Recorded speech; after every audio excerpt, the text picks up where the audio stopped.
वक्फ कानून को लेकर दायर याचिकाओं पर आज दूसरे दिन भी सुप्रीम कोर्ट ने सुनवाई हुई है। सुप्रीम कोर्ट ने केंद्र सरकार को जवाब देने के लिए 7 दिन का समय दिया है।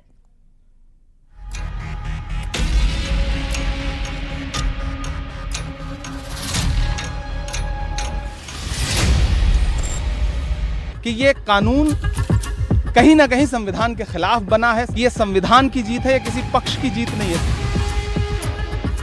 Some of the politicians, some of the people in the society who have not got the mandate of the people, from the back door, they think that they will misuse the court.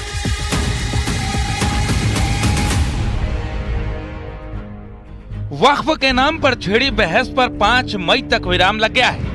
Supreme court ने सरकार की बात मानते हुए वक्फ कानून पर stay लगाने से इनकार कर दिया और जवाब दाखिल करने के लिए सरकार को 7 दिन का वक्त दे दिया है। इसके बाद 5 दिन के भीतर विरोधी पक्ष को अपनी बात रखनी होगी।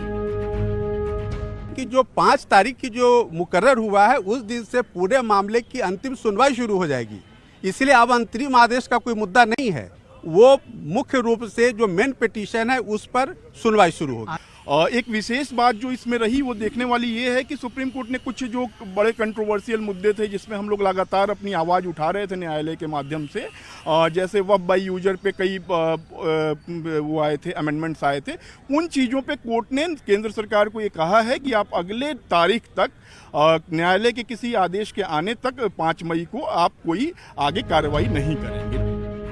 यानी कि जिस वक्फ बिल पर ज्वाइंट पार्लियामेंट्री कमेटी को 97 लाख ज्ञापन मिले थे, जिस पर जेपीसी की 38 बैठकें हुई और 128 घंटे चर्चा हुई, संसद से पास उस कानून पर 7 दिन का विराम लग गया है। लेकिन नए वक्फ कानून के लिए विरोधियों के लिए सबसे बड़ा झटका है, सुप्रीम कोर्ट ने नए वक्फ कानून पर स्टे लगाने से इनकार कर दिया और साथ ही आर्टिकल 26 पूरी तरह धर्मनिरपेक्ष बता दिया। इसी आर्टिकल 26 के आधार पर नए वक्फ कानून को चुनौती दी जा रही है। सवाल है कि क्या विपक्ष इस मुद्दे को लेकर कमजोर पिच पर बैटिंग कर रहा है।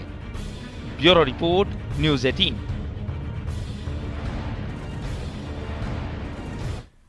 उधर वक्फ कानून को लेकर कांग्रेस ने बीजेपी पर निशाना साधा। कांग्रेस ने कहा कि वो सिर्फ अपना हित चाहते हैं, इसके पीछे राजनीतिक मोटिव है।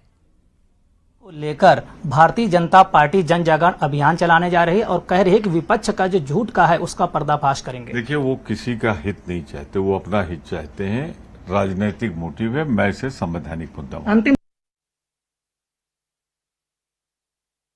साध्वी प्राची ने वक्फ संशोधन कानून को लेकर कहा कि इस बिल से औरंगजेब की औलादों और संपत्तियां कब्जाने वालों को दिक्कत हो रही है। सरकार किसी भी कीमत पर कानून से कदम पीछे नहीं हटाएगी। कानून से दिक्कत उन लोगों को हो रही है जो बड़े बड़े भूमाफिया है और जो औरंगजेब की औलाद है ना, उनको सबसे ज्यादा दिक्कत हो रही है। पीछे हटेगी सरकार? नहीं, पीछे नहीं हटेगी।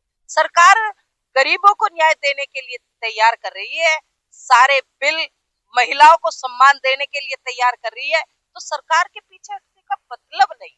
पश्चिम बंगाल जला रहे हैं, क्यों ऐसा कर रहे हैं? और ये बताएं, दिक्कत मतलब भूमाफियाओं की क्यों हवा खराब हो रही है?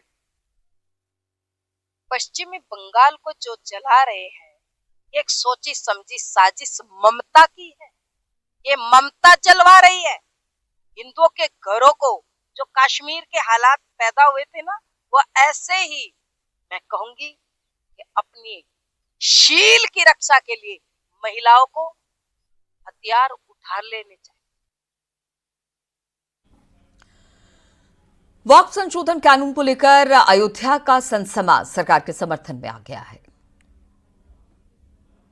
कि जो भी संपत्ति है उसका सीधा मतलब है कि आप अच्छे कामों में लगाइए, जिससे लोगों का भला हो, एक समुदाय का भला हो, मुस्लिम समुदाय का भला हो, उनकी रक्षा हो, उनके हितों के लिए था वो बोर्ड जब बना था।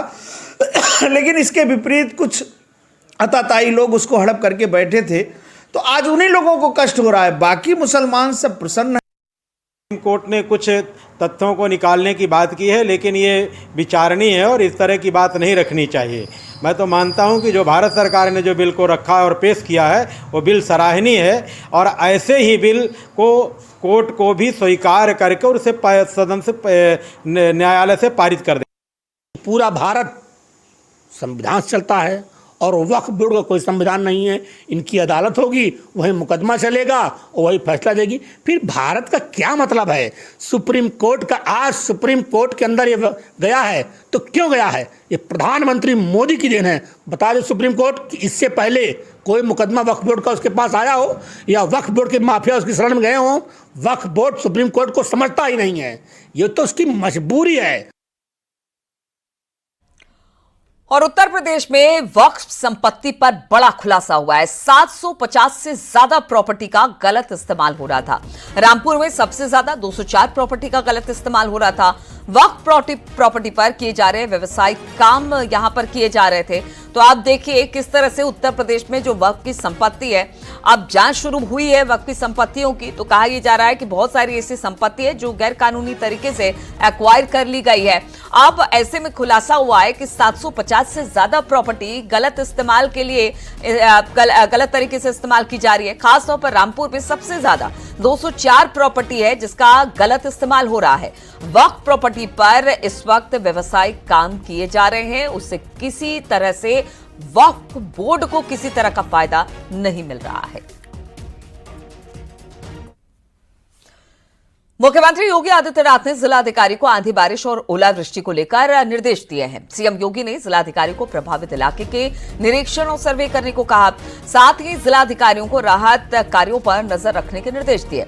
इसके अलावा आंधी बारिश और ओलावृष्टि से हुई जनहानि और पशुहानि के लिए प्रभावितों को फौरन राहत राशि देने और घायलों को बेहतर इलाज कराने के निर्देश दिए। फसलों के नुकसान का आकलन कर शासन को आख्या भेजने का निर्देश भी दिया है। गेहूं की खरीद, सरकारी खरीद को लेकर मंडियों और सभी खरीद केंद्रों पर गेहूं के सुरक्षित स्टोर के निर्देश दिए गए हैं।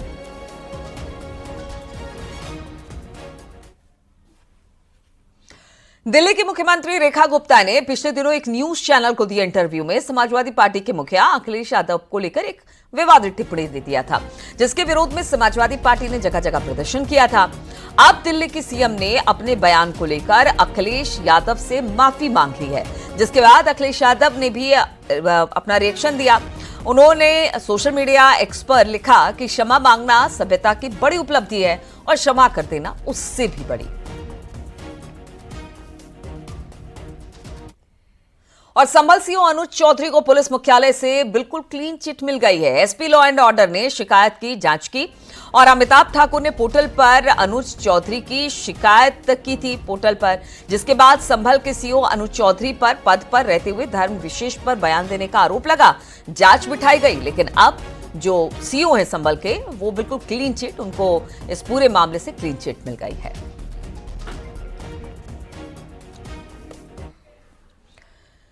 दो 2027 के लिए समाजवादी पार्टी ने अभी से तैयारी शुरू कर दी और इसके लिए पार्टी बीजेपी की राह पर चलती दिखाई दे रही है। हर जिले में अभियान का प्लान तैयार है। बताया जा रहा है कि इस प्लान के सहारे समाजवादी पार्टी लोकसभा चुनाव के नतीजों को आगामी विधानसभा चुनाव में भी दोहराना चाहेगी। देखिए इस पर एक रिपोर्ट।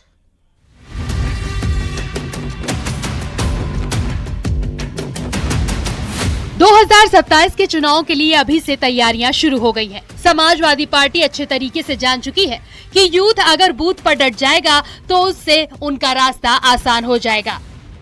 बीजेपी के काम करने के तरीके को अगर देखें तो साफ तौर से पता चलता है कि उनके यहाँ भी पन्ना प्रमुख की व्यवस्था है।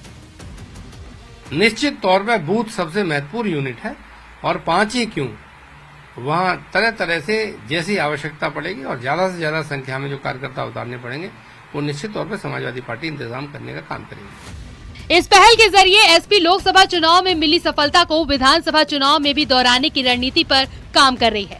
जानकार भी मानते हैं कि बूथ को जीते बिना कोई चुनाव नहीं जीता जा सकता। कोई भी राजनीतिक दल होता है चुनाव बूथ के बूते ही जीतता है। यदि बूथ उसका मजबूत नहीं होगा तो कोई कैंडिडेट चुनाव जीत नहीं सकता, क्योंकि बूथ की लड़ाई ही सबसे वो होती है। इसलिए भारतीय जनता पार्टी भी पन्ना प्रमुख का नाम दे लीजिए, चाहे बूथ प्रमुख उन्होंने कहा हो, ऐसे ही समाजवादी पार्टी ने भी तय किया है। 2024 के लोकसभा चुनाव के बाद समाजवादी पार्टी में एक उत्साह दिखाई दे रहा है। पार्टी चाहती है कि हर हाल में 2027 का रास्ता भी आसान हो। ऐसे में अभी से बूथ पर काम शुरू कर दिया है। लोकसभा चुनाव के बाद वो चाहती है कि 27 के चुनाव में भी उनका बेहतर प्रदर्शन रहे। तो कहा जाता है समाजवादी पार्टी हर बूथ पर यूथ के जरिए 2027 का किला फतेह करना चाह रही है।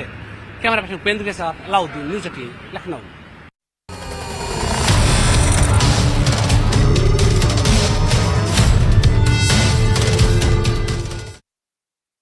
लोकबंधु अस्पताल अग्निकांड की शुरुआती जांच रिपोर्ट अब सामने आ गई है। विद्युत सुरक्षा उप निदेशक ने शुरुआती जांच रिपोर्ट सौंपी, जिसमें आग लगने के कारण जलती हुई बीड़ी बताया गया कि बीड़ी या सिगरेट की वजह से किसी कारण से आग लगी है।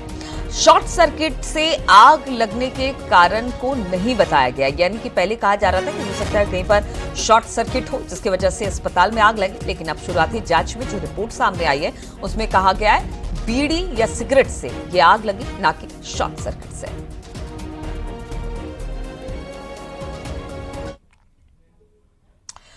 और उन्नति फॉर्चून ग्रुप पर ईडी का शिकंजा। बिल्डर अनिल मिठास को गिरफ्तार कर लिया गया है। मनी लॉन्ड्रिंग के मामले में ईडी लगातार पूछताछ कर रही थी, छापेमारी कर रही थी। अब इसी मामले में अनिल मिठास को गिरफ्तार किया गया। 200 करोड़ रुपए की हेराफेरी का आरोप अनिल मिठास पर है। फ्लैट खरीदार निवेशकों के साथ हेराफेरी की है इन्होंने। अनिल मिठास पर 2019 में मुकदमा दर्ज हुआ था। कल ईडी ने उन्नति ग्रुप के 11 ठिकानों पर छापेमारी की, जिसके बाद आज अनिल मिठास की गिरफ्तारी हुई।